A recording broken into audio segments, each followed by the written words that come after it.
Jason Dunkerley was born with a condition that has rendered him blind his entire life.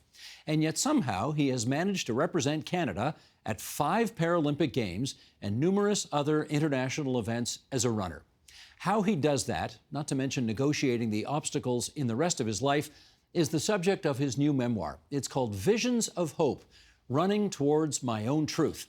And it brings Jason Dunkerley to our studio tonight. It's great to meet you. Thanks, Steve. I enjoyed the book very much. Thank you. Let's deal with the vision issue right off the top, because you and 2 younger twin brothers all had this eye condition rendering you blind. So I have this right? You have never been able to see ever during the course of your life, right? No, we were born blind and, grew up with blindness throughout. So it's never changed. It's always been, as it is constantly. Yeah, no sight. Is it easier to negotiate your way through this world having never been able to see versus having had sight and then losing it? I think so. I think having sight and then losing your ability to see and have the points of references that come with eyesight would be very difficult. I know many people that have lost their eyesight, and I think it's for them I think it's been challenging, but for me it's always been as it is. So I'm used to it, and I don't think you miss what you don't have, right? Right.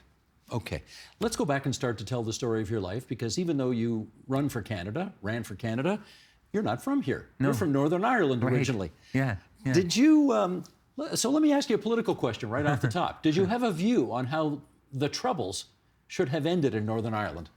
Well, I mean, I think when you're there, and thinking back to growing up, of course we were aware of the Troubles, and everybody's on one side or the other, but life sort of moved forward day to day, and I don't think we really consciously necessarily thought a lot about it.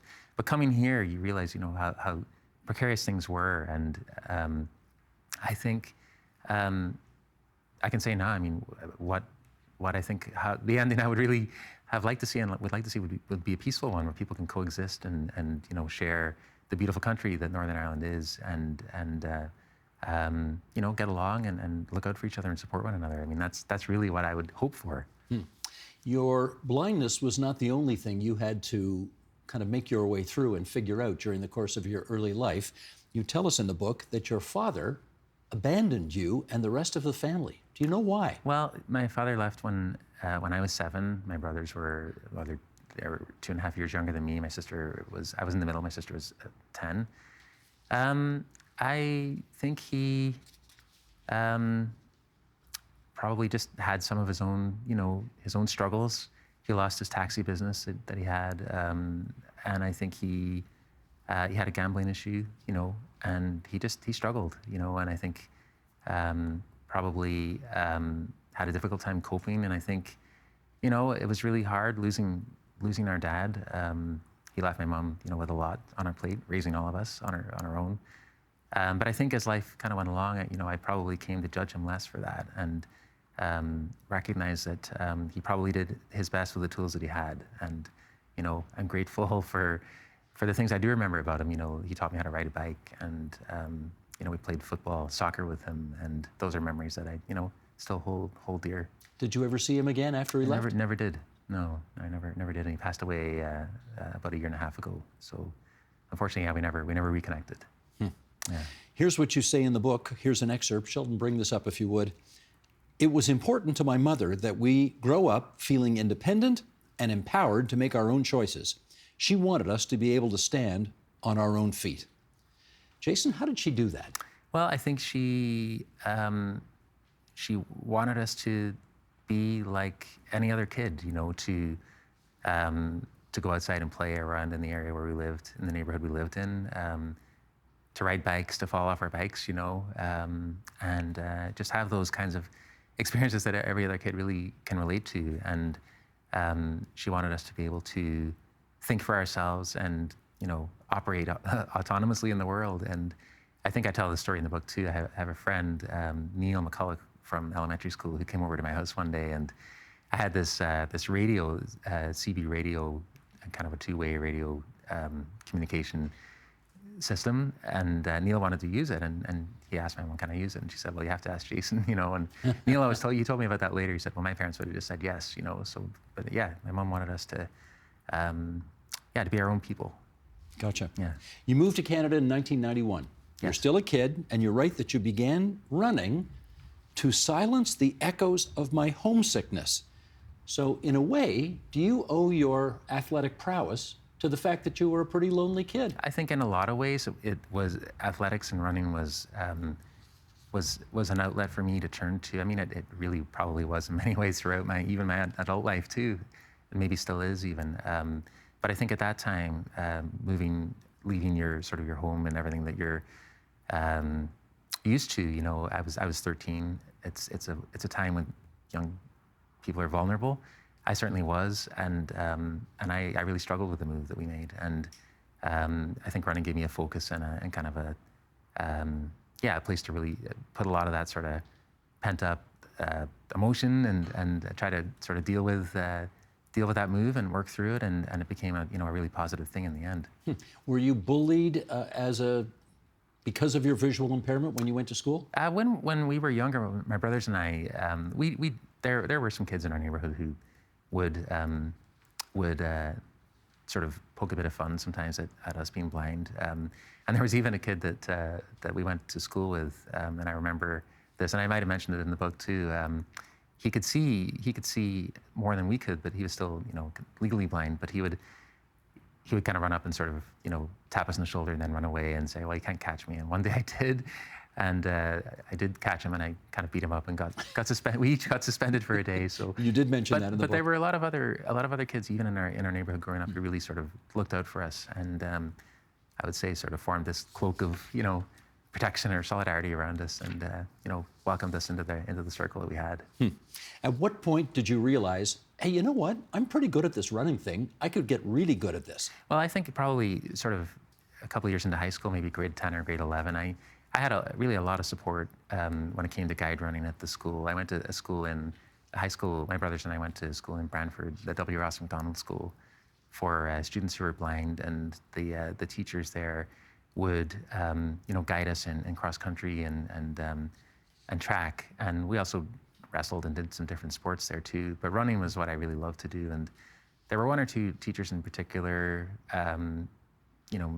Rawlings, Mr. Rattray, Mr. Howe. I mean, they're really just incredible human beings who really went way over and above in their jobs to just support and empower us to really be ambitious and just like work hard, and they were there to guide us and support us. And I think just with that type of support and being in that environment, start to get a little better and could do more, go longer. And then I think it's like a virtuous cycle where you're like, okay, that if I work even harder at this, I can get even better, and who knows what can happen then. So yeah, running is, I always say, running is individual sport, but when you've got people on your team like that, and especially running with guide runners, I mean, it's really got that team part to it too. Well, indeed. Let's explain how this works, because if people haven't seen this before, the way you run a race is, well, you know what? We've got a clip here we're going to show. This is from London 2012 Paralympic Games, and people will see that you are tethered to a partner, and the partner is essentially your eyes for the race. Yeah. So we're going to take a look at that clip, then we'll come back and chat. Sheldon, if you would. It's not like you just go down the block and find somebody who's a relatively fast runner and they can jump into this. These guys are world-class runners as well, and they have to be. Otherwise, they get dropped by their competitor. So here we go, the 1,500 metres men's final for the T11 for visually impaired with guide runners. So 3 3/4 laps. Now, we're looking at a race right now where you and several of your competitors are tethered to their guide runners, and you are running around a track. And I mean, the first and obvious question is, how do you guys not crash into each other even more than you do? Yeah, I mean, you spend a lot of time training together. So this race was with Josh Karanja. Josh himself, was a phenomenal runner who ran in the NCAA system and represented Canada at the Francophone Games, so very accomplished athlete. We started running together in 2011. We were coached by Josh's high school coach, who took me on as an athlete, Ian Clark. And so we just did a lot of work, over kind of that year leading into London 2012, to the point where, we're running together. And I mean, it's almost, I'm really almost not thinking even that there's somebody else tethered to me, the communication becomes really seamless, and it enables us to work really quickly and closely together. And we're not talking much to each other. So Josh is able to kind of manipulate where we are and move us in and out.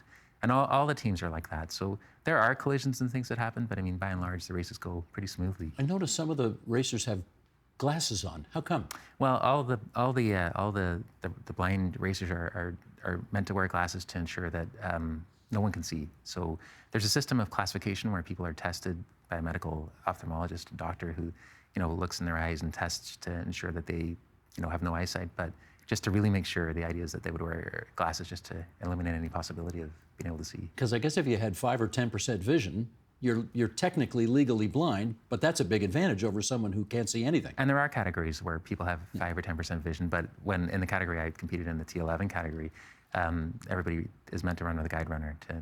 That's how that category works. Yeah. Okay, Jason, I got to ask you about this. You're going to remind me which race this is because I can't remember right now. You lost a gold by 4/100ths of a second. Which race was that? It was the Sydney 2000 Paralympics. It was the first Paralympics that I competed in. Running with the guide runner Greg Daly. We ran together for 14 years, and we thought we could, we were new to the Paralympics, new to international running really, and we thought we could go to the front and just try to run away with the race, and we tried to do that, and we almost managed it. Are you over it yet? Well, it took a long time because, for a long time it felt like we had sort of lost the race, lost first place, and as opposed to kind of winning second. But yeah, I would say I'm over it now. But it was a process for sure. Yeah.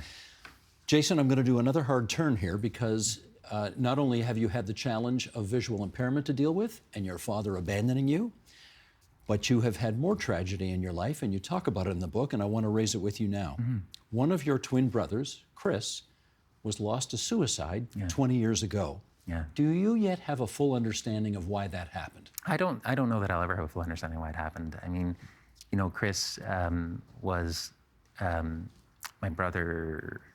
John and Chris were twins. All of us were very active. My brothers were more active in wrestling, and they got involved in weightlifting. And Chris really took it to the extreme. He got involved in bodybuilding and competed as a bodybuilder, briefly in his early 20s. And something happened after a competition that he competed in 2002 where, he went through a bit of a low spell, I would say. Today we would probably call it more of a depression, but back then I don't think people were talking about depression as much or mental health as much. And we all thought he would sort of come through it, and it seemed that he had, around Christmas of that year. And then he returned he was going to Fanshawe College. He went back to school, Fanshawe, January 2023. I remember it seemed like he was fine.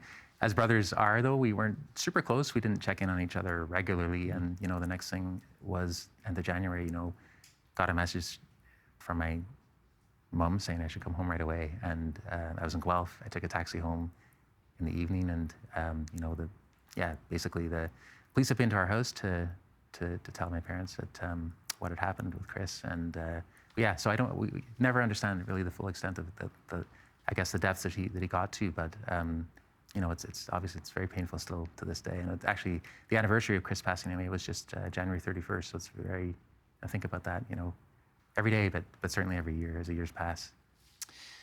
There was another shocking incident in your life as well, and I'm going to read the excerpt from your book which describes it. You're in Ottawa, you are waiting to cross Colonel By Drive, mm-hmm. It's raining, you and a friend start to cross the street, and here's what happens next. Sheldon, bring this graphic up if you would, and I'll read along. We started to jog across, but then Stu spotted an oncoming car racing towards us from the right. Everything seemed to happen in slow motion after that. There was no good decision to be made. There was no going forward and no going back. I heard Stu yelling, "Jay, we're going to get hit." I've often wondered why we didn't try to run for it, but I imagine Stu assumed we would never have made it. We stood there on the line in the middle of the road and braced ourselves as the car hurtled towards us at 70 kilometers an hour. We had turned our backs to the oncoming vehicle, and this is how we took the crushing impact of the SUV. Jason, what happened next? What I remember following that was what felt like a very long time just suspended in the air. And I think I remember thinking, where's the ground? It felt like this really long time, just sort of hanging and hanging and hanging. And I actually don't remember hitting the ground, but I remember lying on the ground. And Stuart, my friend, also part of the national para-athletics team for many years, was thrown. We were both thrown. Stuart landed on the grass, and I landed on the road underneath an oncoming car, which stopped. And there were people around us. Sort of, I think the person who'd stopped in the car had some blankets that they put over top of us, and called an ambulance. And I was very sort of dazed. I couldn't really remember the date. I think I was able to kind of work backwards. It was November 6th of 2005. So I figured that out eventually. I didn't really know where our prime minister was for a while, but things came back slowly. But just I didn't know. They told me not to try to get up. Did you think you were going to die? Well, when the ambulance came, I remember asking the driver, like, am I going to make it? And he said, yes, you will. And I think I kind of wondered, do they say that anyway, or, but they took us into the hospital, and Stuart and I were in the hospital for 6 days.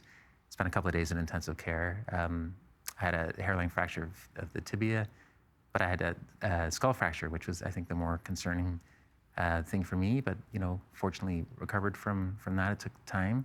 Stuart's injury was a bit more complicated with his leg. He had a compound fracture of his tibia fibula, so that led to several surgeries for Stuart, and we both got back to running. But for Stuart, he never quite got back to where he was because of the nature of his injury. A couple of follow-ups. I see a bit of a scar over your right eye. Yes. Is that from the accident? Exactly, yeah. It is, yeah. okay. Yeah. Second thing is, and you just referenced this, you competed again internationally after this. Yes. How in heaven's name did you do that? Well, I think I was very lucky, honestly, and I had really good sort of physio and really good coaching too from Ray Ellerick, the coach I had at that time with the Ottawa Lions Track and Field Club, where we really just took things very slowly and didn't do much, definitely by the kind of the standards of the typical training we would do, but it enabled me over a period of sort of 9 months to slowly come back in 2006, running with Greg Daly again, go to the World Championships, and actually, we won the 1500 and we won the 800, both kind of tactical races. I think different types of races would have been, if it had been faster, it would have been much harder for us. But that was really then the impetus for me to really say to myself, I want to really put everything I can into training. And really, I think the year following 2007 was probably the best year we had, in over my running years. It's like there's this old expression on the radio: the hits just keep on coming, and with you, that seems to be the case too. I'm going to ask you a weird question here. You ready? Sure. How many kidneys do you have? I have one. And where's the other one? So I donated a kidney to my ex-wife Colleen in 2013. She was diagnosed with they call it progressive renal insufficiency in 2008. Actually, it happened when we were in Beijing, when Colleen came over to watch the Paralympics, and she got really sick on the way over, and that's when they first started talking about kind of kidney failure. And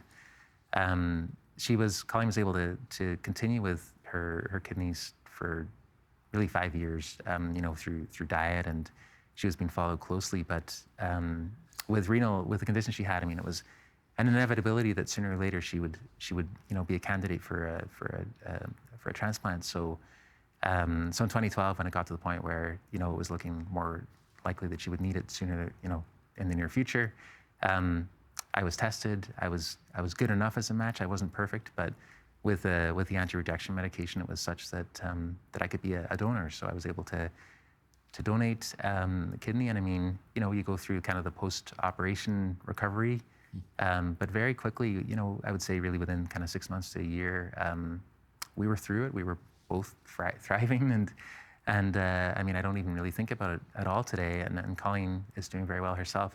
11, 12 years later, the kidneys keeping her healthy. So I'm really happy about that. Good for you. Your mother, who was the hero of your life, died quite young. She was 64 years old. Yes. And her last words to you were, "Jason, everything will be okay." What did that mean to you when she said that? It's been a message that I've turned to many times many times since. I mean, so many things happen in life that that cause us to sort of panic and throw us off, take us away from maybe the things that are maybe more simple and profound and important. And I think that day when she said it to me, I was trying to encourage her not to give up and to try to, my mom had a very rapid cancer that really caused her to really decline quickly. And we were trying to sort of encourage her to stay motivated and not to throw in kind of the towel. But it was at a point where my mother only had really a couple of days to live. And so when she said that everything will be okay, I mean, it's just been a message that I've really just tried to internalize in difficult situations since, and just remind myself that at an elemental level everything will be okay, despite the anxieties or fears or different feelings that can derail us. Jason, I have one last question for you, and it is a bit of an odd question, so I give you the heads up on that. Okay.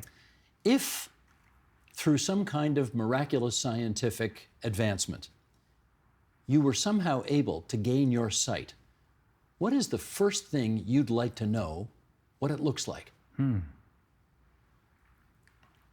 Well, you did warn me. I would love to know what the sky looks like.